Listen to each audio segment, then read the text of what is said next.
Kita hidup di zaman yang sangat luar biasa karena eh, sekian puluh tahun yang lalu, ya bahkan beberapa ratus tahun yang lalu, Alkitab yang kita baca ini, ya yang ada 66 kitab ini, Perjanjian Lama ada 39 kitab, lalu Perjanjian Baru ada 27 kitab. Pada masa lalu itu hanya tersedia dalam bahasa asli. Bahasa aslinya itu kalau Perjanjian Lama itu bahasa Ibrani, lalu Perjanjian Baru bahasa Yunani. Tetapi ada juga terjemahan eh, Alkitab Perjanjian Lama dalam bahasa Yunani, ya, namanya Septuagint, ya.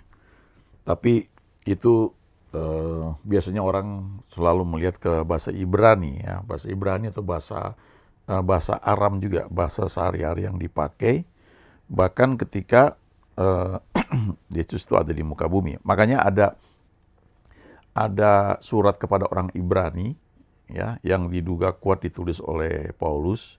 Itu surat yang ditulis kepada orang-orang yang memang menggunakan bahasa Ibrani, maka disebut surat kepada orang Ibrani.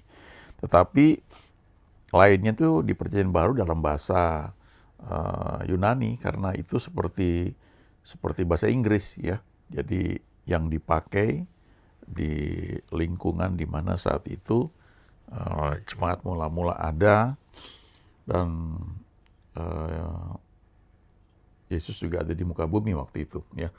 Nah, dalam karena itu dalam bahasa asli tidak banyak orang yang bisa mengerti, ya, isi Alkitab itu seperti apa. Tapi kemudian mulai banyak orang membuat terjemahan, ya. Dan karena berbagai macam terjemahan itu membuat eh, penafsiran yang mungkin bisa dianggap beda. Lalu pada tahun 1611 ini ada Raja James yang berkuasa waktu itu. Dia memerintahkan satu tim untuk membuat terjemahan Alkitab itu ke dalam bahasa Inggris.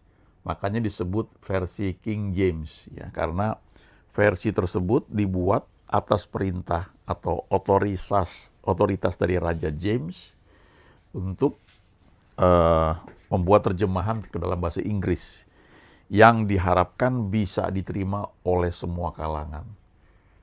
Nah, termasuk ya semua aliran lah yang ada pada saat itu.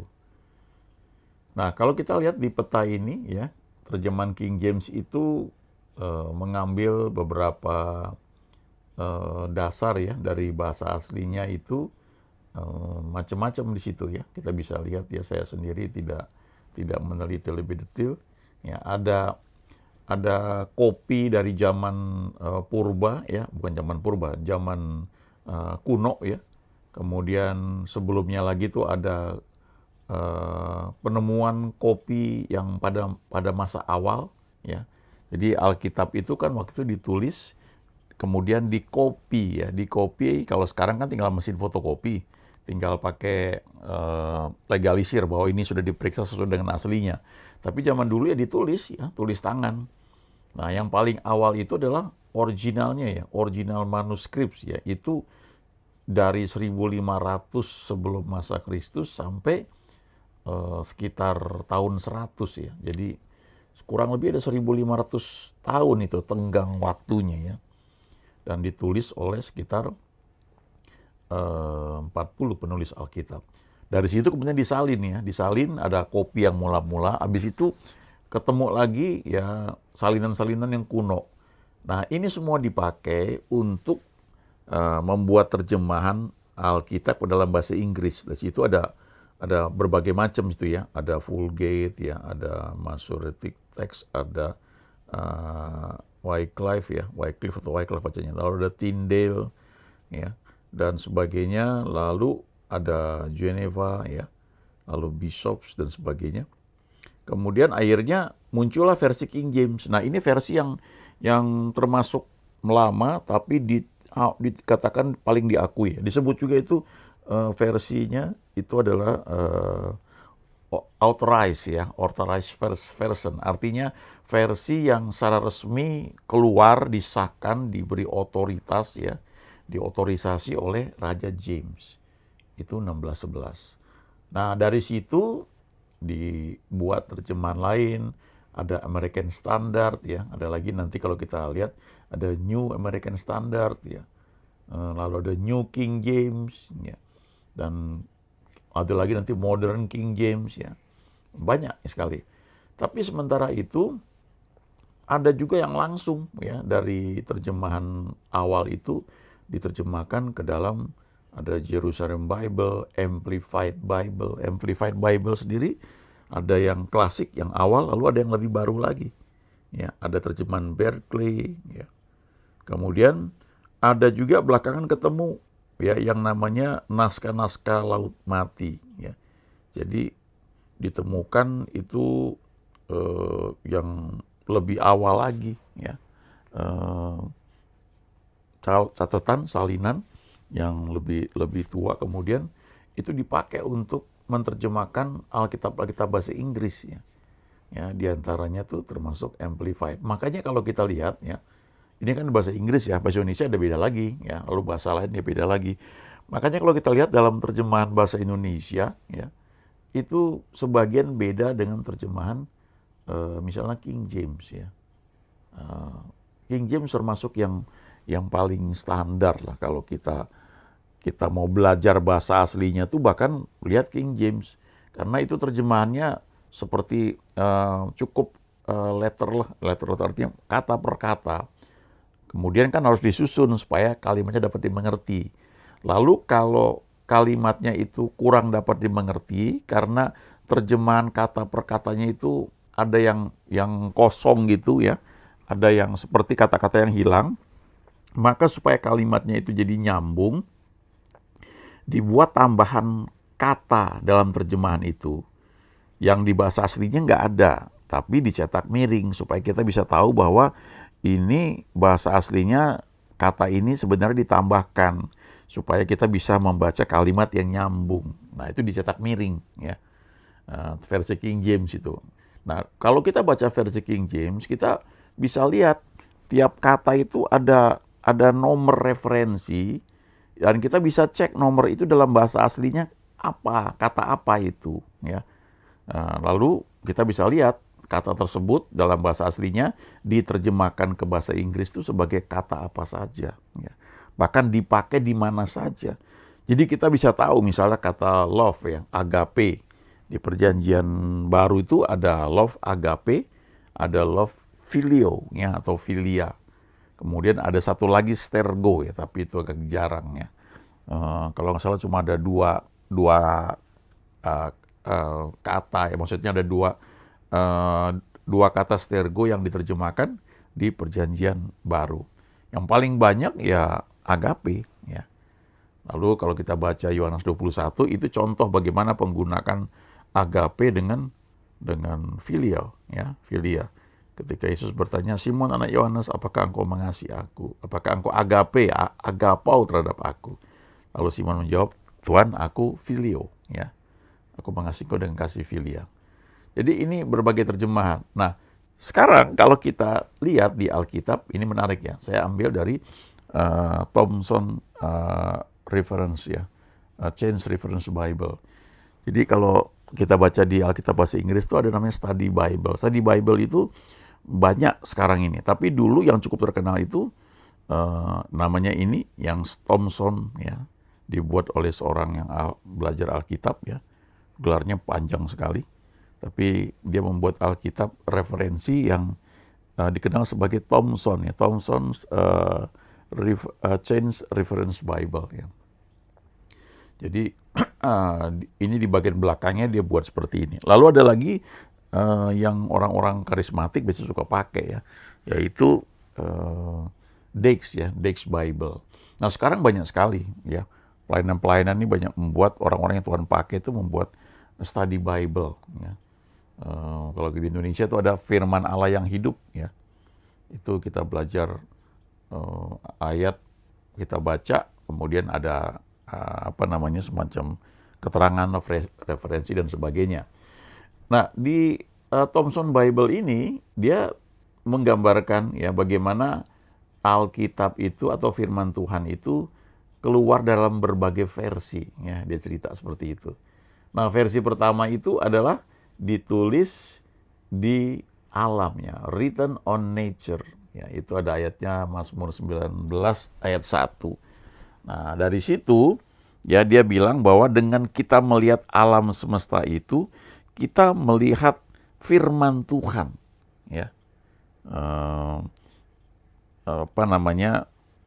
Kita bisa membaca tentang Tuhan itu dari ciptaan yang ada, dari alam yang ada di sekitar kita. Ya, dia ambil ayat referensinya itu adalah dari Mazmur 19 ayat 1. Tapi kalau bahasa Indonesia itu ayat 2 ya. Dikatakan langit menceritakan kemuliaan Allah dan cakrawala memberitakan pekerjaan tangannya. Jadi versi pertama adalah firman Tuhan itu ditulis di alam ya, di sekitar kita. Lalu versi kedua itu written on conscience ya, ditulis pada hati nurani manusia. Dan ayatnya dia ambil itu dari Roma 2 ayat 15.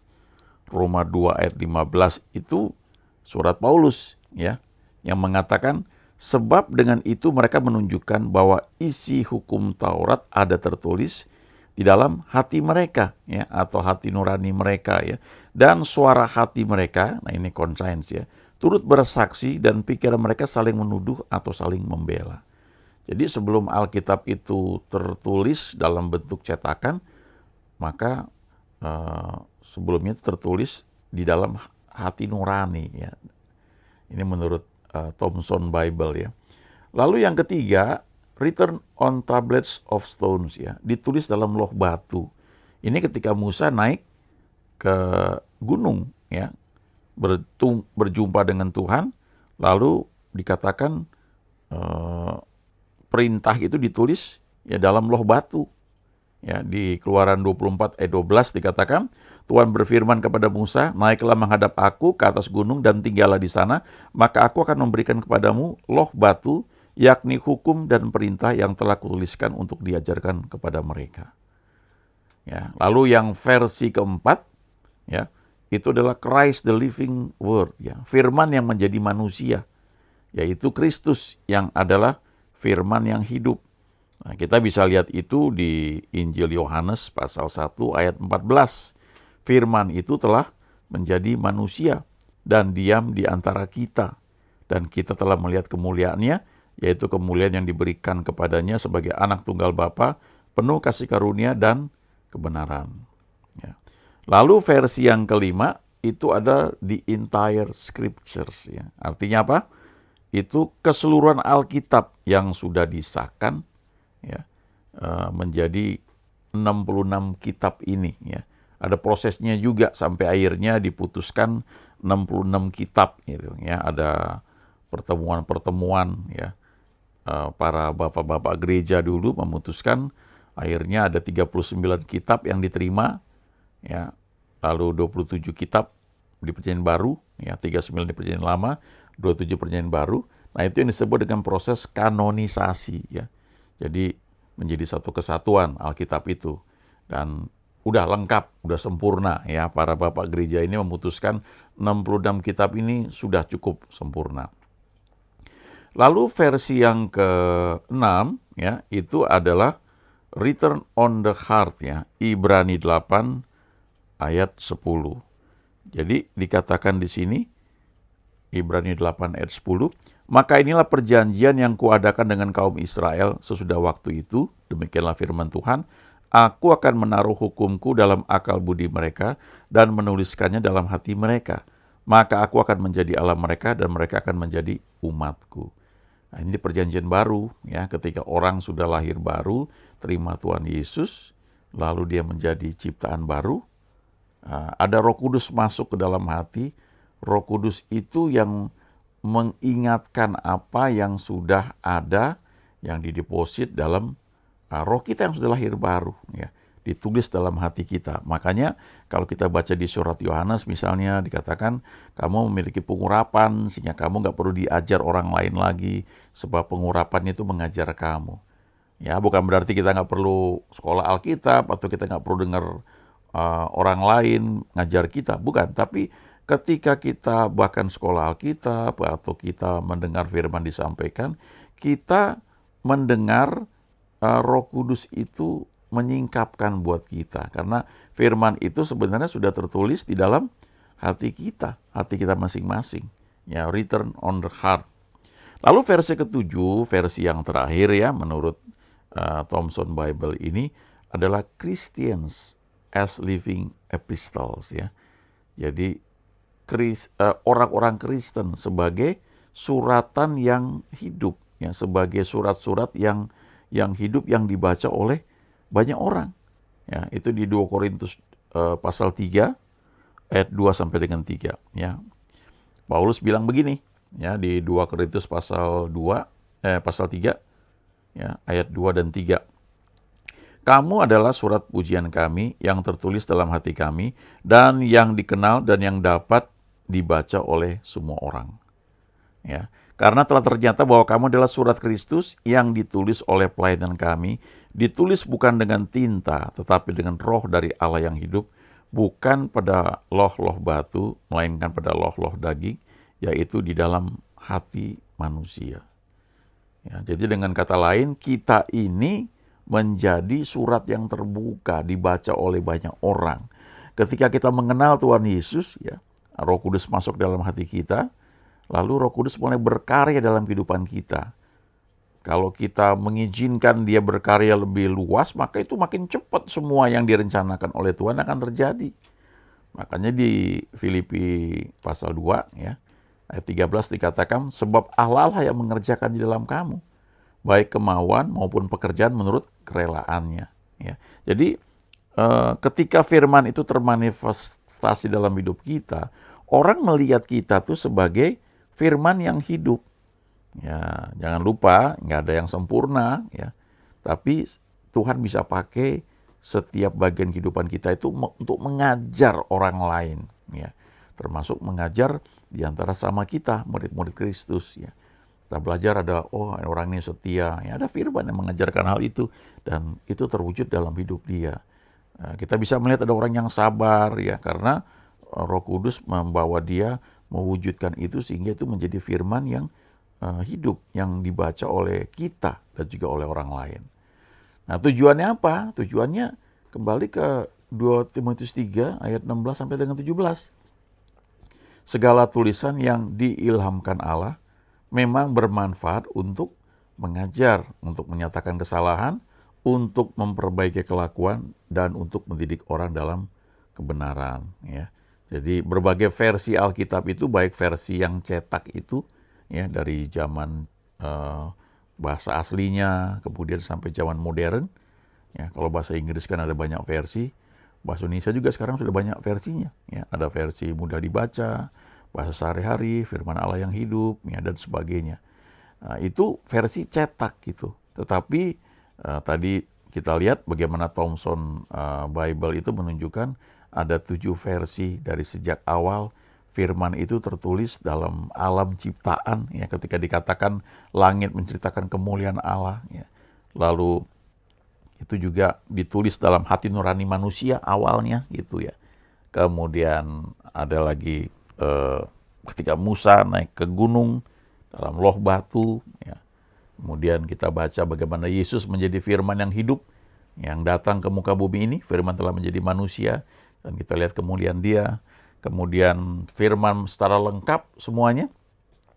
Kemudian kita baca di kitab Ibrani bahwa di dalam hati kita semua firman itu ditulis sehingga itu disingkapkan ke dalam kehidupan kita. Dan versi yang ketujuh itu kita itu menjadi firman yang dibaca oleh semua orang. Tujuannya supaya semua bisa belajar, kita bisa belajar sehingga ayat 17 ini dengan demikian tiap-tiap manusia kepunyaan Allah diperlengkapi untuk setiap perbuatan baik, ya. Untuk setiap rencana Tuhan dalam hidup kita diperlengkapi lewat firman yang kita baca, kita dengar, kita lihat dalam berbagai versi tersebut, ya. Haleluya. Amin.